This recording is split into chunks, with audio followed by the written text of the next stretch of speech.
In module 49, we will discuss rethinking initial professional formation for interprofessional work.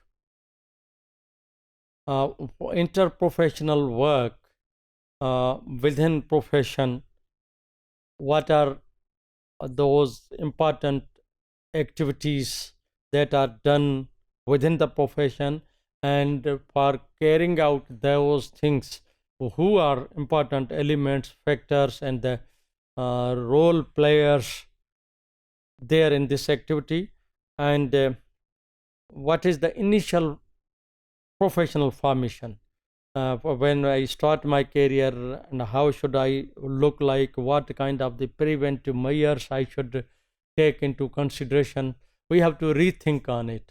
So this is the main theme of this module. Basically the main crux of the interprofessional practice is teams and the networks. Interprofessional activity or the practice basically encompasses are based on the teams and the networks. Which are the teams, how the teams are formed, and what are the roles of the teams, what are the networks, how the networks are formed, how the networks will be working. So this is the basic notion of the interprofessional practice. Joe and the colleagues in 2017 reinforced that there is a need to expand the traditional notions of the interprofessional practice, which have almost exclusively been used on teamwork, to include a second category, that is networking. We have to keep in mind teamwork or the teams and the networking. And some of other forms of interprofessional work are collaboration and coordination. One is a team, and other is networking, and the third one is collaboration, and the last one or the next one is the coordination. These are the basic activities or the approaches to be kept in mind while we're talking about the interprofessional dependence or the interprofessional formation for interprofessional work. The teamwork models. What are the teamwork models? The model shown in this slide is called as the team effectiveness model.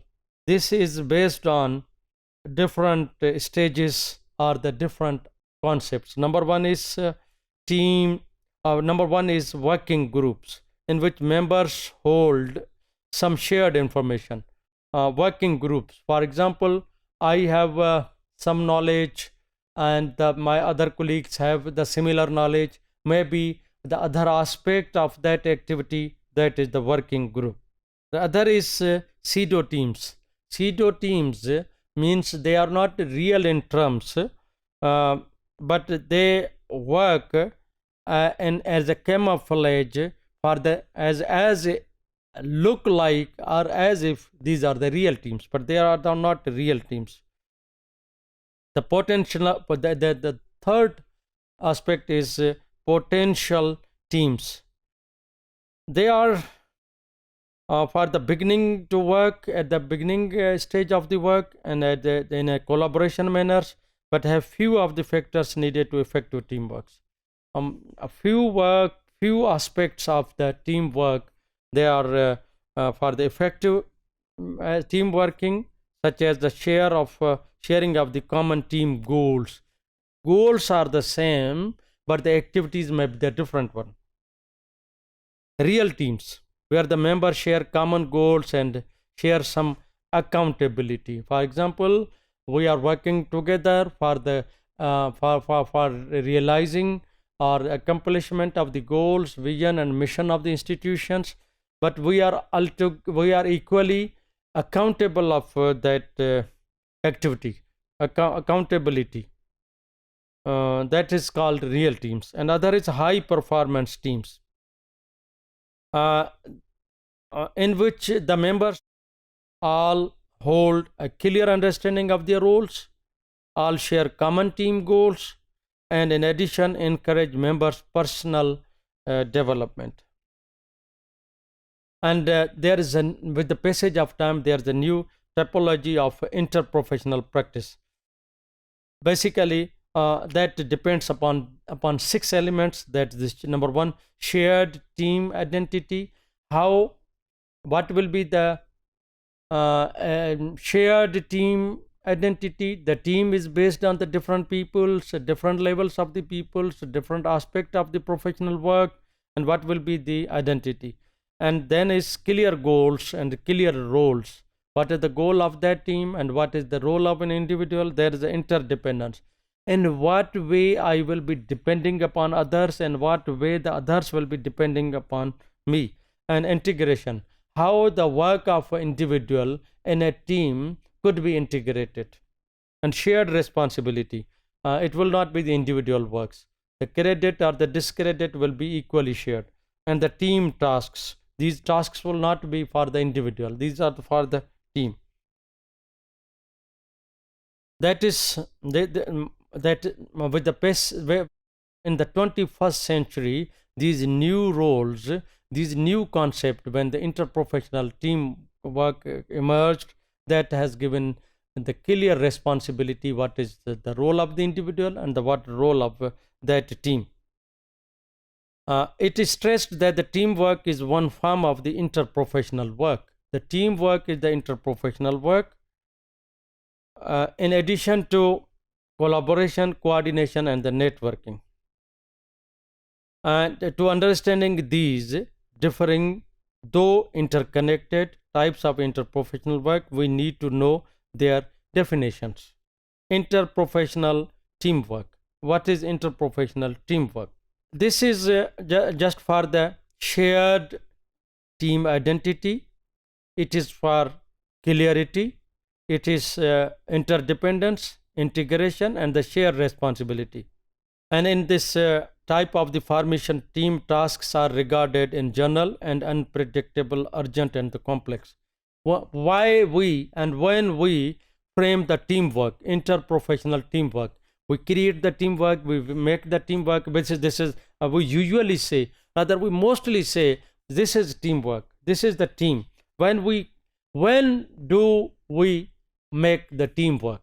It is for unpredictable, because we don't know what will be the results. We should work together so that the responsibility, accountability should be shared, and it is very important. Then we have to work together, and urgent, and the complex one, that we should work together. And interprofessional collaboration, and it is similar to the teamwork, and that required shared accountability between individuals, some interdependence between individuals, and the clarity of the roles and the goals. But it is seen as the looser form of interprofessional work. Its collaboration is the looser form of the teamwork. Teamwork is the closer form of the work. It is very closer, and it is the looser, and the accountability, and in some aspects it is similar to the teamwork, but the collaboration is some sort of a less coordinated as of the previous one. Coordination, interprofessional coordination, how we coordinate with others and one team with the other team. It is seen as similar to the collaboration. It's very similar to, but for what purposes? For the shared identity. When we work in coordination, our identity will be as a team, not as an individual, because it is the coordinated effort. But it is more for the predictable, less urgent, and less complex, and the collaboration purposes. We create interprofessional coordination. For example, if I am head of the school, I create interprofessional teams and interprofessional collaboration and interprofessional coordination. So it depends upon what type of the work, what type of the responsibility, what is the urgency, etc. Interprofessional network. This is fourth approach of the interprofessional identities.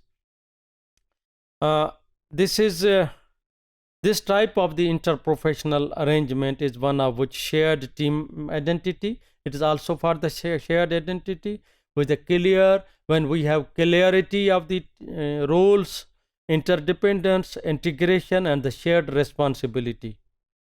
These are also viewed as predictable when we know what is the result of this initiative or the activity, and it is non-complex and it is non-urgent.